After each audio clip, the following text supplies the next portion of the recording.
আসসালামু আলাইকুম, সবাই কেমন আছেন? আলহামদুলিল্লাহ ভালো আছি। চলে আসলাম সুন্দর একটি ভিডিও নিয়ে, ইফতারের আগ মুহূর্তের ভিডিও। তো ইফতারের আগে আমরা বের হয়েছি। আপনার ভাইয়া বাসায় ছিল, বলেছে যে চলো বাসায় যেহেতু আছি কিছু তোমাকে মানে যা লাগবে প্রয়োজনীয় ওগুলো কিছু কিনে দিই।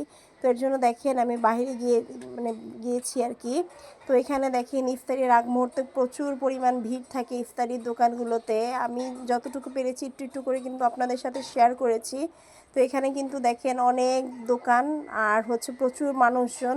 তো আমি অল্প অল্প করে সবগুলো ক্লিপই নিয়েছি। আর আপনার ভাইয়া বলছে বাসায় আছি, তারও বাজার কিছু কিনে দেই। আর এখান থেকে আমি মুরগি নিচ্ছি।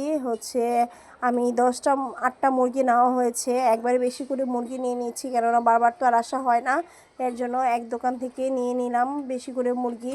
তো সবার কেমন লেগেছে আমার এই ভিডিওটা সবাই কমেন্ট করে জানাবেন। আর ইফতারির এখানে মুরগির বাজারগুলো খুবই চড়া ছিল। আর এখান থেকে তরমুজ কিনবো, এর জন্য তরমুজের ভিডিও করে